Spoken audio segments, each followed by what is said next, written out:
Dans cette série de vidéos, je vais vous montrer comment j'ai procédé pour retirer un prunier qui était sec sur pied et pour mettre un autre arbre à la place. Donc en première partie, on verra la préparation au retrait de l'arbre, c'est-à-dire couper les racines principales. En deuxième partie, déraciner l'arbre. En troisième partie, prélèvement des nouveaux petits arbres. Puis la coupe du vieux prunier. Enfin, la mise en place des nouveaux arbres et les apports complémentaires, notamment un apport d'eau. Voilà. Donc dans cette partie, je vais couper quelques racines principales à la pelle et à la pioche. Donc moi, le but, c'est de déraciner l'arbre. Donc là, c'est un arbre relativement petit, je suis pas forcément obligé, mais je le fais par précaution pour faciliter le déracinement. Donc normalement, je couperai l'arbre, je peux couper l'arbre directement avec la tronçonneuse, mais après, ça serait trop difficile d'enlever la souche. Donc là, je préfère l'arracher en tirant en hauteur avec un tire fort. Bon, il y a d'autres techniques. Donc là, pour couper les racines, j'utilise une pelle, une pioche, une hache.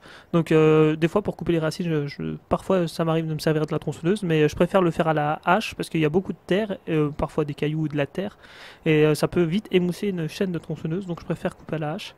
Donc c'est relativement physique et assez dur, mais je le fais pendant un quart d'heure, 20 minutes. Donc là c'est un arbre petit, de toute façon il partira, il est assez sec. Donc après, une fois que j'aurai coupé, je pourrai passer à deuxième étage, c'est-à-dire déraciner l'arbre. Donc là, je vais vous montrer, on va voir quelques racines principales. Voici une racine ici qui a été coupée, donc je n'ai trouvé 3-4 très grosses racines comme ceci. Donc il y a énormément de racines, je coupe quelques-unes. Donc après, on passera à la seconde étape. Donc dans cette deuxième partie, on va passer au déracinement de l'arbre. Donc là, je m'ancre sur le deuxième arbre qui est à côté. Donc il y a plusieurs choses à préciser. C'est que là, ça c'est le point d'ancrage le plus proche que je peux avoir. Mon tire-fort a un câble de 20 mètres. Bon, il y a possibilité de le rallonger. J'ai de la corde d'Inema pour rallonger, mais elle est un peu abîmée. Je préfère utiliser cet arbre. Donc les autres arbres sont beaucoup trop loin et dépassent les 20 mètres du tire-fort. Donc c'est vrai qu'il y a peu de distance de sécurité, donc c'est vraiment quelque chose à prendre en compte. Mais l'arbre est relativement petit et il faut bien être à plusieurs pour faire ceci. Donc une deuxième personne qui se mettra un peu en recul et dans le but est d'avoir une vision différente et de faire un signe si jamais on voit pas quelque chose. Donc par exemple lors d'un abattage d'un arbre, d'un gros arbre, lorsqu'on est à la coupe d'une tronçonneuse par exemple, c'est important d'avoir une deuxième personne par exemple qui a un sifflet ou quelque chose qu'on peut entendre. Mais de toute façon, ce qu'il faut faire lorsqu'on coupe un arbre à une tronçonneuse vers la fin, c'est de retirer ses protections auditives, notamment si on a un casque, on a la possibilité de retirer ses protections afin d'entendre tout signal, craquement de l'arbre. Donc là, je vais utiliser, là je suis à peu près à une dizaine de mètres de l'arbre en lien. Donc là, j'utilise une poulie, mais je suis pas obligé. Donc là, je fais un tour mort avec mon élingue, mais je suis pas obligé. De toute façon, je pense elle ne va pas glisser, mais le tour mort va permettre de vraiment avoir une fixation solide. Et après, je mets à la poulie, mais la poulie ici n'est pas forcément indispensable. Donc j'utilise une échelle de 5 mètres de haut, légèrement penchée, ça me fait accrocher l'arbre plutôt vers les 4 mètres, 4 mètres et demi. Donc j'utilise un tire-fort de 1,6 tonnes avec un câble de 11 mm, donc avec une assez bonne résistance. Donc c'est important lorsqu'on va utiliser un tire-fort, c'est avec tout ce matériel, c'est de regarder au niveau sécuritaire, d'utiliser uniquement des élingues qui ne sont pas abîmées. Le câble du tire-fort ne doit pas être abîmé. La poulie ne doit pas avoir de signe d'usure. Donc après on retire le matériel. Donc là après on va accrocher à l'autre arbre, donc c'est-à-dire attacher une élingue. Donc moi j'utilise des élingues vertes, c'est-à-dire des élingues résistance 2 tonnes. Mais on peut utiliser, là sur ce type d'arbre, on pourrait mettre une élingue violette, c'est-à-dire élingue 1 tonne. De toute façon l'arbre est les racines principales coupées, il est assez relativement facile de le couper. Donc autre analyse à préciser, c'est que ici, la plupart du temps, je me sers d'un tire-fort, pas forcément tout le temps, mais plutôt dans un rôle de orienter une chute ou de sécuriser une chute et de couper à la tronçonneuse à côté. Mais là, c'est pas du tout la même chose. Là, c'est juste pour déraciner l'arbre. Donc là, je le fais avec un petit arbre fruitier.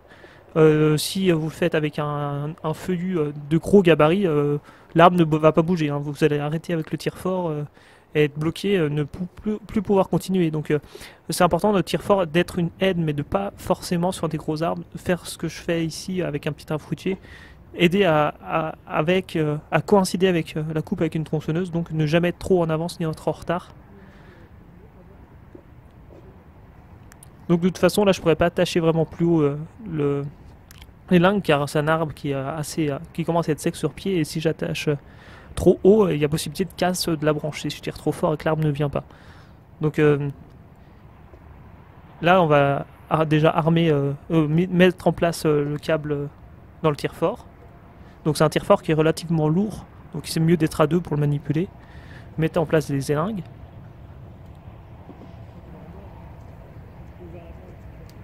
Donc après, lorsqu'on coupe, moi j'ai toujours un casque, j'enlève mes protections auditives, mais c'est toujours indispensable de visualiser un chemin de sortie, un chemin de fuite, et de bien le mémoriser. Donc généralement quand on coupe un arbre à tronçonneuse, on dit globalement 45 degrés de biais en arrière en chemin de fuite. Donc c'est un chemin qui doit être libre, qui ne doit pas être condamné, qu'on doit mémoriser. Donc après je commence à armer mon tire-fort. Donc après j'ai posé un petit drap, je vais poser un petit drap sur le câble. Donc généralement des fois on l'utilise par sécurité pour dire si jamais le câble casse, donc là il n'y a aucun risque, mais c'est également pour la deuxième personne pour voir le câble s'il tend ou pas. Donc l'arbre va commencer à pencher, le câble va se détendre et on va voir de loin, donc c'est un but de visibilité de voir le câble être moins sous tension. Donc là j'ai fait une petite erreur, c'est que le petit drap que j'ai mis, j'aurais dû l'attacher avec une petite pince pour qu'il tienne bien avec le vent. Donc il y a d'autres possibilités pour déraciner cet arbre, c'est-à-dire utiliser un chargeur avec un tracteur et pousser le sommet. Mais là on voit pas très bien sur la vidéo, mais c'est un terrain en pente et le sol est très mouillé. Donc pour le tracteur il aurait du mal à rentrer. Et deuxièmement, lever un chargeur de tracteur dans une pente, il aurait nécessité d'avoir un contrepoids à l'arrière du tracteur afin de baisser le centre de gravité.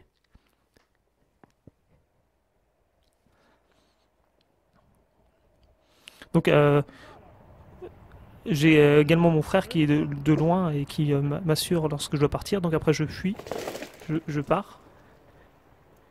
Donc on voit que l'arbre est reparti rapidement. Donc je tiens vraiment à préciser, c'est quand même une activité dangereuse. Il faut le faire en connaissance de cause. Et si vous ne voyez pas assez compétent pour faire une tâche, il est indispensable de demander à un des personnels compétents pour le faire. Donc là c'est un relativement petit arbre, donc c'est facile de le déraciner. Donc c'est important aussi de déraciner ici, d'enlever la souche, déraciner en ayant l'arbre debout, car si j'avais coupé la tronçonneuse, j'aurais quasiment pas pu enlever cet arbre, ça aurait été trop difficile, j'aurais plus d'effet de levier. Donc moi j'ai déjà enlevé des souches lorsque l'arbre était coupé, mais c'est très difficile. Donc ici on voit dans les analyses que j'ai peu de distance de sécurité, donc c'est quand même un petit risque. Donc c'est une situation particulière également, donc la plupart du temps, moi le tir fort il me sert plutôt à aider l'orientation d'un arbre. Donc ici j'ai pas de point d'ancrage également autre, donc je suis obligé d'utiliser ce point d'ancrage. Il y a d'autres méthodes d'analyse, donc ça dépend le matériel qu'on a à sa disposition. Et il est intéressant d'être plusieurs, notamment un rôle d'avertissement. Il est important de respecter des distances de sécurité, notamment s'il y a une autre personne, et de connaître un chemin d'accès, un chemin de fuite. Donc la prochaine partie, je vais couper l'arbre et mettre un petit noyer à la place qui a poussé. Prélèvement des arbres, donc je vais retirer plusieurs petits pruniers qui ont poussé, donc ils sont tous reliés ensemble par les racines, donc je vais les séparer en coupant les racines par le sécateur. Et prélèvement d'un noyer, donc je soupçonne les oiseaux, notamment les corbeaux, d'avoir transporté des noix, car le noyer le plus proche est à 50 mètres, donc un noyer a poussé tout seul. Donc ici je vais retirer car je souhaite mettre une petite serre à cet endroit. Donc ça va me permettre de mettre un noyer à la place du prunier que j'ai coupé, donc au final il y aura toujours autant d'arbres. Donc je le fais rapidement, une fois que j'ai enlevé l'arbre, mon trou est déjà prêt, et je laisse pas mon arbre attendre racine nue dehors.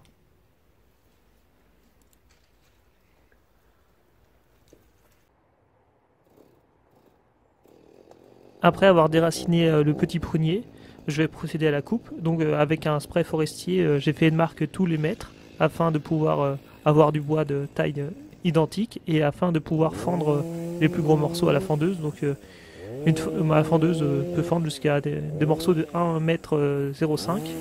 Donc ça me laisse une petite marque de sécurité. Donc pour couper, il est important d'avoir tous les équipements de protection. Ils sont composés essentiellement d'un pantalon anti-coupure, de chaussures de sécurité, des protections auditives car une tronçonneuse fait énormément de bruit, des gants. Donc également, il est important lorsqu'on va utiliser une tronçonneuse, c'est d'avoir toujours une chaîne très bien affûtée. Donc ici c'est une chaîne de pas 3/8, donc il faut utiliser une lime adéquate.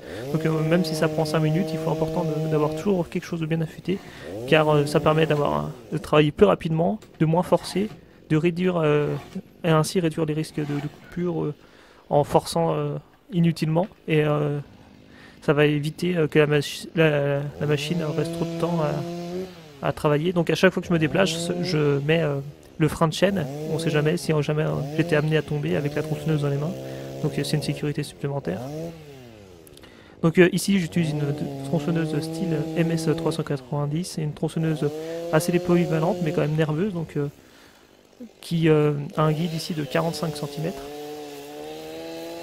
Donc après ce bois je vais le rentrer, le fendre pour les plus gros morceaux. Donc après il reste juste le début de la souche et de la racine, morceaux qui sont plus durs à couper et qui sont plus durs à fendre. Donc j'essaierai de les conserver pour les fendre. Donc après la prochaine étape c'est que à la place du trou laissé par ce prunier, je vais mettre un petit noyer. Donc le trou est déjà fait car il va prendre la place, le petit noyer va prendre la place de la souche et des racines du vieux prunier.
Après avoir retiré les pruniers, je vais me servir du tourroux pour mettre un petit noyer. Donc au début, je vais mettre un tuteur. Donc je me sers d'une tarière pour bien enfoncer mon tuteur qui est assez haut. Il y a différentes techniques pour mettre des arbres. Il y en a des bonnes, des mauvaises. Chaque personne a sa technique. Donc là, simplement, je vais juste faire mon trou et recouvrir de terre. Donc parfois, certaines personnes utilisent des engrais, des fumiers. Alors au niveau du fumier, si vous mettez du fumier enterré, il y a un petit inconvénient, c'est que le fumier va manquer d'oxygène, d'air, et il aura difficulté à se décomposer, donc c'est pas forcément très intéressant, et il faut pas que ça fasse pourrir ou que ça fermente au niveau des racines. Donc on peut amener des engrais. Donc certaines personnes vont utiliser du tourteau de ricin, notamment pour éviter que les rongeurs approchent et attaquent les racines. Donc c'est relativement rare, mais c'est possible. Donc le tourteau de ricin, il a quand même un inconvénient. Il a un avantage et un inconvénient. Déjà, c'est un engrais, un répulsif pour les rongeurs. Mais au niveau des inconvénients, c'est qu'il peut contenir des traces de ricine, et qui est un poison extrêmement violent. Donc si vous mettez du tourteau de ricin, c'est important de bien l'enterrer afin que les animaux, notamment les chiens, ne viennent pas le manger et qu'ils s'empoisonnent avec. Donc après, moi je recouvre simplement de terre, je mets pas d'engrais, je mets rien pour l'instant. Donc ce qui va se passer sur un arbre avec des petites racines, c'est qu'il faudra veiller aux besoins en eau, car il ne peut pas pomper énormément d'eau. Donc en période de sécheresse, il sera important d'apporter de l'eau, et un arbre consomme énormément d'eau. Donc on peut améliorer également la rétention en eau en apportant un petit paillage ou du BRF pour améliorer la rétention. Et après, certains vont faire vont recouvrir la terre en faisant une forme de petite cuvette pour améliorer la rétention en eau. Moi, je vais aplatir. Donc après, si il s'agit d'arbres greffés ou d'arbres d'autres types d'arbres, il y a différentes techniques, notamment ne pas trop enterrer l'arbre au niveau du collet. Et après, on va tutorer l'arbre. Donc moi, j'utilise toujours une petite serviette, un vieux drap pour ne pas blesser l'arbre. Donc après, il y a différentes techniques pour placer les tuteurs. On peut en mettre un, deux, trois, de travers. Donc moi, j'en mets juste un, généralement piqué en acacia. Donc moi, je croise en faisant un 8. Mais il y a différentes techniques. Donc cet arbre a une posture assez particulière, car il part d'un côté à la base et il revient au sommet. Donc c'est pas forcément évident, donc je ne veux pas non plus forcer trop sur l'arbre.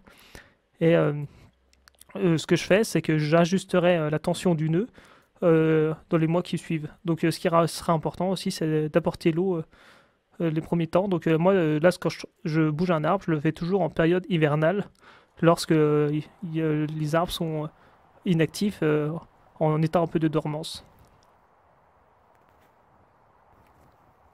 Après avoir planté le noyer, je vais procéder à un apport d'eau. Donc j'utilise une poche à eau. Celle-ci peut contenir 80 litres, 80 kg d'eau. Donc c'est relativement lourd, on peut vite se faire emporter de la pente, dans une descente.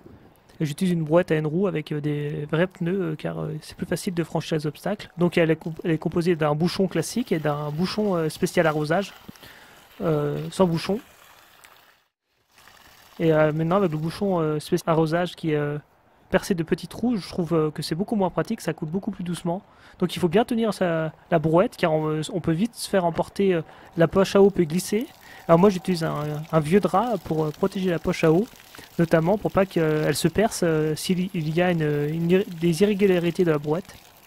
Donc après je vais apporter du BRF, donc du bois raméal fragmenté, c'est-à-dire normalement c'est des rameaux de l'année de moins de 7 cm de diamètre qui ont pour but de pailler, mais également favoriser et imiter la vie forestière, c'est-à-dire en développement les champignons qui sont l'un des seuls organismes qui sont capables de décomposer des composés complexes comme la lignine. Donc le but du BRF sera de favoriser la vie du sol, de favoriser une rétention d'eau, d'éviter la pousse de mauvaises herbes.